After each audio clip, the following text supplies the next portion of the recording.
စစ်ပွဲမှာကြာဆုံးသွားခဲ့တဲ့ဘရင်မကြီးရဲ့ဝိညာဉ်ဟာနှစ်ပေါင်း60ကြာသည့်လဲနော်နန်းတွင်းထဲကအခြေခံအကျပ်ဆုံးအစေခံမလေးတစ်ယောက်ရဲ့ကိုယ်ထဲကိုမထင်းမှတ်ပဲရောက်ရှိသွားခဲ့တယ်။သူမနိုးချင်းမှာပဲတခြားသူတွေရေကန်နဲ့နှစ်ပြီးအနိုင်ကျင့်တာကိုခံရတော့မဲ့ဆဲမှာဘရင်မတစ်ပါးရဲ့ဂုံတိတ်ခါနဲ့အဲ့ဒီလူတွေကိုပညာပေးပြီးအခြေအနေကိုပြန်ထိန်းချုပ်လိုက်ပါတယ်။သူမကိုအနိုင်ကျင့်တဲ့သူတွေကိုပြန်နှိပ်ကွရင်းနဲ့ခူးရောက်နေတဲ့ခူးနှိပ်ကိုမေးကြည့်လိုက်တဲ့အခါချင်းလုံမင်းဆက်နှစ်90ဖြစ်နေပြီဆိုတာသိလိုက်ရတယ်။အဲ့ဒီနာမည်ဟာသူမရဲ့သားလေးငယ်ငယ်ကကျွန်တော်မျိုးမင်းကြီးဖြစ်လာရင်ဒီနာမည်ကိုသုံးမယ်လို့ကတိပေးခဲ့တဲ့နာမည်ပါ။အဲ့ဒီတော့မှအခုနန်းတင်နေတဲ့သူဟာသူမရဲ့သားဖြစ်သူဆိုတာကိုသဘောပေါက်သွားခဲ့ပါတယ်။ဒါပေမဲ့သားဖြစ်သူဟာအခုဆိုအသက်80ကျော်နေပြီဖြစ်ပြီးနာတာရှိယောဂခံစားနေရတယ်ဆိုတာသိလိုက်ရတဲ့အခါသူမရင်ထဲမှာအယမ်းကိုဝမ်းနည်းသွားခဲ့ရတယ်။လမ်းမှာအိမ်ရှင်ဆန်မင်းသားနဲ့တိုးတဲ့အခါသူမရဲ့ကွယ်လွန်သွားတဲ့ခင်မင်းကြီးဟောင်းနဲ့အယမ်းတူနေလို့မျက်ရည်တိတောင်ဝဲမိသွားပါတယ်။သူမကမင်းကြီးကိုတွေးခွေတောင်းပေမဲ့အစေခံမလေးတယောက်ကမင်းကြီးရဲ့အမိရင်ကိုခေါ်မိလို့အပြစ်ပေးခံရတော့မဲ့အခြေအနေမှာ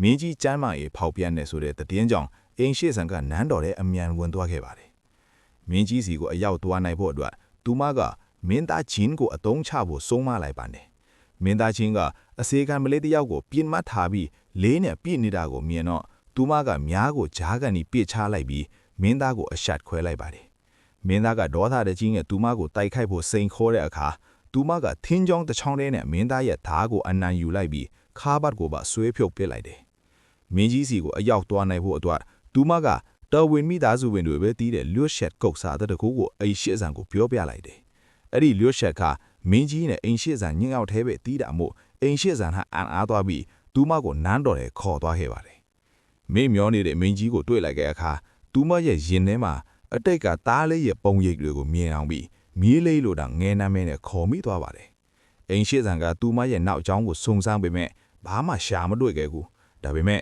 သူမရဲ့ခံရထဲဝါတဲ့အရှင်အဝါကြောင့်နန်းတော်ထဲမှာလွတ်လွတ်လပ်လပ်သွားလာနိုင်တဲ့တစိတ်ပြားကိုသူမကိုပေးလိုက်ရပါတယ်။ဒီနေ့မှာမင်းသားချင်းကလက်ယုံကြီးအတော်ဆုံးဆိုတဲ့စစ်သူကြီးတယောက်ကိုခေါ်လာပြီးသူမကိုစိန်ခေါ်ပြန်တယ်။မင်းရှုံးရင်ငါရဲ့မရငယ်လောက်ရမယ်လို့မင်းသားကပြောတော့သူမကမင်းရှုံးရင်တော့ငါ့ကိုဘွားတော်ကြီးလို့ခေါ်ရမယ်လို့ပြန်ပြောလိုက်ပါတယ်။အဲ့ဒီစစ်သူကြီးက